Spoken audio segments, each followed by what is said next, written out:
Salut les gars, bienvenue dans l'arène de Soltoury. On se retrouve aujourd'hui pour une nouvelle vidéo qui va être une vidéo analyse, un peu sur le même thème que la vidéo où on avait parlé de Michou, mais j'estime qu'il s'est passé beaucoup de choses dans ces derniers jours, ces dernières semaines, et qu'il est intéressant de se poser de nouvelles questions concernant la hype Pokémon, et particulièrement suite à l'apparition, on va dire, très marquée de Lorenzo, et particulièrement sur YouTube. C'est parti.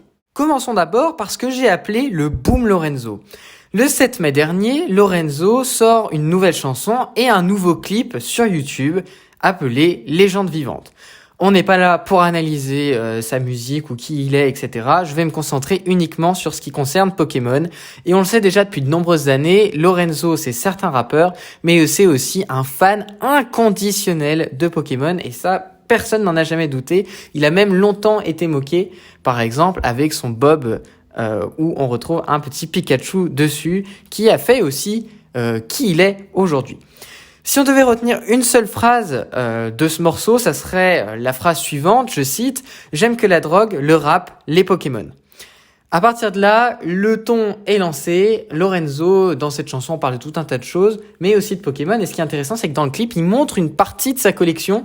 Et là, on voit que c'est pas juste pour rigoler, quoi. C'est pas juste, il aime Pokémon vite fait comme ça. C'est un fan absolu. Il nous montre des objets que tout fan de Pokémon rêverait d'avoir dans sa collection, des cartes gradées, mais aussi des boosters scellés, des choses vraiment exceptionnelles. Bon, à ce moment-là, on pourrait se dire, waouh, vraiment, il a une belle collection, c'est sympa, ok, il sort une nouvelle chanson, nouveau clip, ça explose, ok, très bien. Quel est vraiment le rapport avec la hype Pokémon ? Bon, on pourrait déjà se dire que son public pourrait vouloir potentiellement se remettre dedans ou se mettre dedans, mais il y fait pas vraiment un appel. Les choses changent vraiment le 19 mai. Le mercredi 19 mai, là, il s'est passé deux choses assez incroyables et imprévisibles. Il y a une nouvelle vidéo de Lorenzo sur sa chaîne YouTube, où là, il va être un peu en mode youtubeur et pas rappeur. Et dans le même temps, ou à une heure d'intervalle, je ne sais plus exactement, on a une vidéo sur la chaîne de David Lafarge, qui est la référence Pokémon dans le YouTube game depuis des années, qui sort un feat avec Lorenzo. Et alors là, on apprend, alors sur le feat avec David Lafarge, j'ai pas grand chose à dire, à part que la rencontre est iconique, incroyable, vraiment sympa. La vidéo est un petit peu longue, mais elle est hyper agréable à consommer lorsque on aime Pokémon, et vraiment mixer ces deux univers rend quelque chose d'incroyable. Donc bravo à tous les deux d'avoir fait cette vidéo, parce que ça rend un truc vraiment sympa. On sent qu'il y a de la bonne humeur, c'est bienveillant, et c'est simplement une rencontre entre deux passionnés qui certes vivent dans des mondes très différents, avec David Lafarge qui est à Malte, etc. Lorenzo qui est rappeur, qui consomme de la drogue, ils ont une vie tout à fait différente. Mais ils ont un point commun tellement fort que ça rend une vidéo vraiment exceptionnelle. Donc bravo à tous les deux. Et dans le même temps, et dans cette vidéo et dans la vidéo de Lorenzo, qui traite uniquement de ça, on apprend que le rappeur va mettre aux enchères 15 cartes Pokémon de sa collection sur eBay. Mais il s'est pas contenté, Lorenzo, de mettre que 15 cartes, bam, comme ça, en loose. Il les a mises, on va dire, dans une sorte d'emballage ou un packaging, je sais pas trop comment on pourrait définir ça, mais pour en faire de véritables objets de collection. Et ces cartes se retrouvent, vous les avez nécessairement vues, je vous mettrai de toute façon une image pour illustrer cela. C'est pas juste une carte, c'est vraiment ces cartes qui sont mises en valeur avec un petit effet lumineux, etc. Et comme il le dit dans plusieurs vidéos, et dans cette vidéo-là aussi, il veut laisser une trace. Il dit « Demain, je peux mourir. Par contre, moi, j'aime les Pokémon et je veux que, même quand je serai mort, eh bien, il y a une trace de moi. » Et ça devient un objet de collection, quoi. C'est pas juste la carte de Lorenzo. Il y a une vraie preuve, une authenticité, une signature, etc. Un véritable objet de collection. À vrai dire, quand j'ai vu ça, je me suis dit « Les enchères vont exploser. » Mais je m'attendais pas vraiment, mais vraiment pas au point où elles ont explosé. Je me suis dit, ça va se vendre plusieurs centaines d'euros, peut-être quelques milliers d'euros. C'est un truc de fou, c'est une super bonne idée, parce qu'en plus, c'est même pas des cartes gradées. C'est pas une carte qui est gradée chez PCA ou qui vous voulez, hein. C'est les cartes de Lorenzo, genre le Articodin, il a un gros pet au milieu, mais c'est pas grave, il lui appartient des millions d'euros. Il fait 15 ventes eBay, du coup, qui met tout en même temps aux enchères. Les enchères finissent à plus de 300 000 euros. 300 000 euros pour 15 cartes. Et là, on se dit, ah ouais, quand même. On en a parlé aux informations. Vraiment, il a explosé le game. Parce que c'est la première fois qu'en fait, on a des cartes. Alors, il y avait déjà eu des cartes signature de David Lafarge, de Miss Girachi à l'époque, etc. Donc, ça avait déjà existé. Mais là, on atteint quand même un montant de malade. Avec 300 000 euros, vous avez une baraque et une magnifique baraque, quoi. Genre, c'est 15 cartes Pokémon. Alors, bien sûr que dedans, il y avait un Dracofeu première édition, je crois bien, etc. Et que les cartes sont sympas, qu'elles ont une histoire et tout, mais le prix est fou. Et même Lorenzo lui-même, sur ses réseaux sociaux, il n'en revenait pas. Il parle même de braquage du siècle. Et je crois que l'expression est la bonne. C'est absolument n'importe quoi. Et ça fait un coup de com' pour Lorenzo, mais je crois pas que ça soit vraiment son but. Ça montre simplement, et je pense qu'il prend une revanche pour tous les gens qui se sont moqués de lui et qui disaient non mais frère c'est bon, là t'as passé l'âge d'ouvrir des cartes Pokémon. Bah en fait non. Finalement c'est lui le génie parce qu'il vend ses propres cartes Pokémon et il vient de se faire 300 000 euros. Alors il y aura une commission eBay, hein, bien sûr, mais il vient de se faire plusieurs centaines de millions d'euros, de milliers pardon quand même, n'exagérons pas, plusieurs centaines de milliers d'euros. C'est tout simplement fou. 6 jours plus tard, le 25 mai, eh bien Lorenzo réapparaît sur YouTube, sur la chaîne de Michou. La chaîne secondaire de Michou qui devient quasiment exclusivement des ouvertures Pokémon. Il fait même des lives Pokémon. Michou qui avait participé à accentuer la hype Pokémon qui est là depuis maintenant 1 an et le premier confinement et les Logan Paul, etc. Aux États-Unis. Mais aujourd'hui, Michou, c'est clairement la locomotive de la hype Pokémon en France. Il est ultra suivi, on en a déjà parlé, je vais pas trop revenir dessus. Et là, tout de suite après cette affaire des enchères eBay, et même au moment où il tourne la vidéo, les enchères étaient encore en cours, bram, ils nous sortent un feat. Un feat où on a Michou et Lorenzo qui cherchent le Dracofeu, le fameux Dracofeu que Michou n'obtient toujours pas. Et ça pose une autre question. Est-ce qu'une fois que Michou va obtenir son Dracofeu Shiny, est-ce qu'il va arrêter Pokémon ? Personnellement, je pense pas. Mais c'est vrai que pour l'instant, il ouvre, mais une fois qu'il aura atteint cet objectif, qu'est-ce qui va se passer ? C'est difficile à dire. Mais aujourd'hui, qu'est-ce que ça veut dire ? C'est qu'on a des influenceurs, parce que bien sûr, Lorenzo, c'est pas un Instagrammeur ou je sais pas quoi, mais il a une influence quand même très importante. C'est quelqu'un qui est reconnu et qui est suivi et écouté par beaucoup de gens. Et c'est tout simplement un formatage, parce que il y a plein de gens qui vont se dire attends, mais si lui il a fait ça, mais moi je veux faire pareil, vas-y, j'ai envie de réouvrir des boosters et tout, parce que Lorenzo il a fait son affaire des 300 000 euros, évidemment, et je pense que ça le fait kiffer et que ça fait beaucoup d'argent et qu'il réalise pas, et c'est un truc de malade.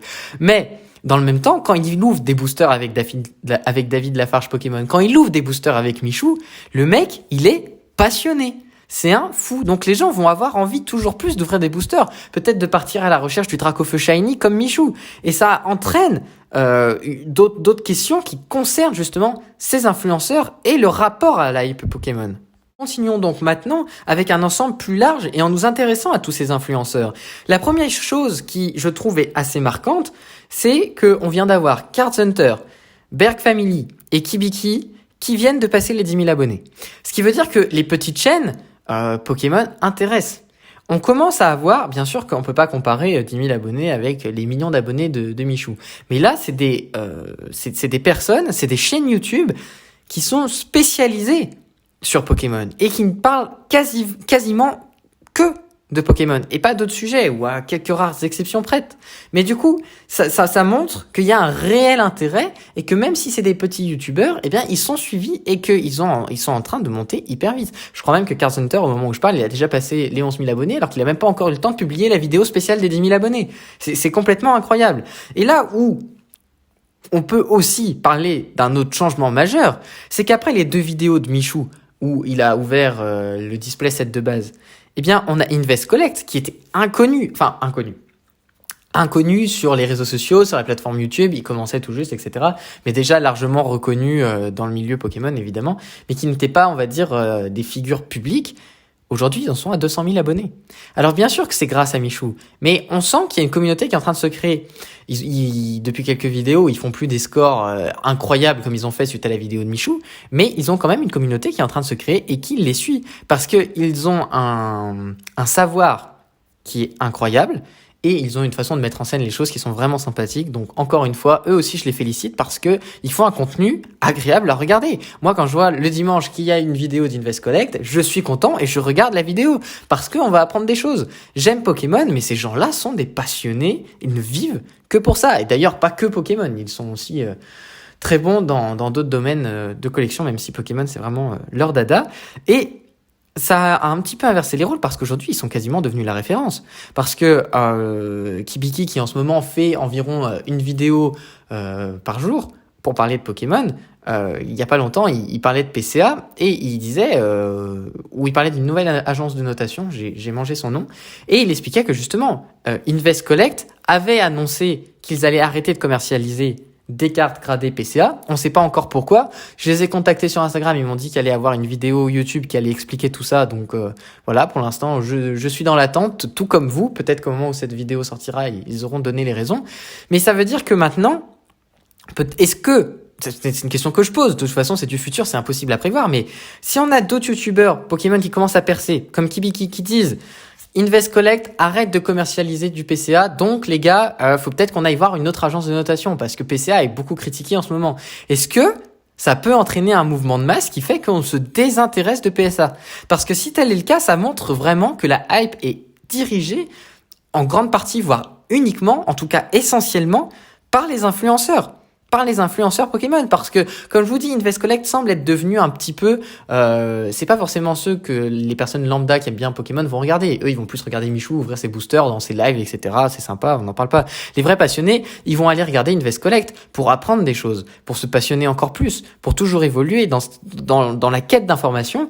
Et si demain on a Invest Collect qui nous sort une vidéo qui explique PCA c'est mauvais pour telle et telle raison, on ne vous le conseille pas, mais vous faites comme vous voulez, mais vous pouvez être sûr que les gens qui regardent, ils n'utilisent plus le service PCA.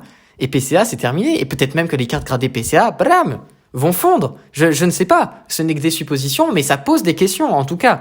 On pourrait aussi remarquer que David Lafarge, qui est la référence Pokémon YouTube depuis des années, il y a encore 3 mois, il avait beaucoup de mal à passer les 100 000 vues sur ses vidéos, alors qu'il a un nombre d'abonnés qui approche des 2 millions.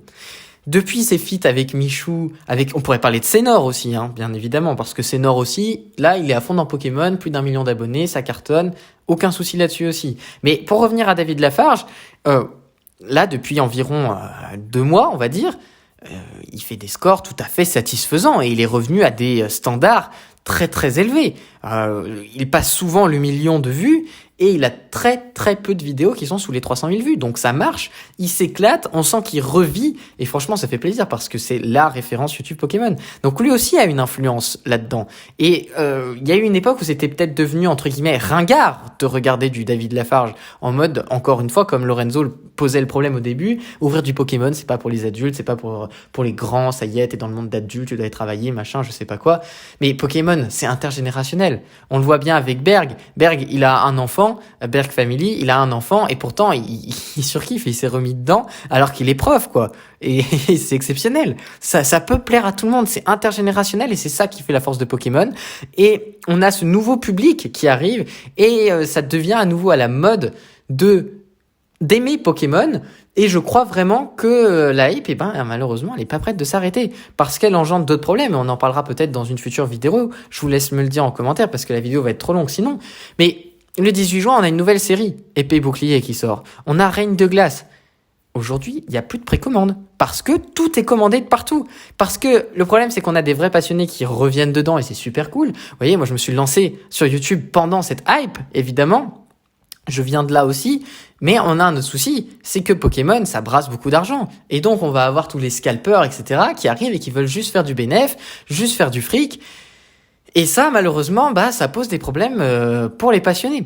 Donc, voilà, j'aimerais terminer en disant que je crois que la hype est loin d'être terminée parce qu'à partir du moment où on a Lorenzo, Michou, David, Lafarge, toutes ces petites chaînes que je vous disais qui montent au-dessus des 10 000 abonnés, etc., c'est parti pour durer. Maintenant, combien de temps? Ça finira forcément par s'essouffler. J'espère dans pas trop longtemps pour que la personne moyenne qui veut juste kiffer, s'ouvrir son booster, puisse en trouver.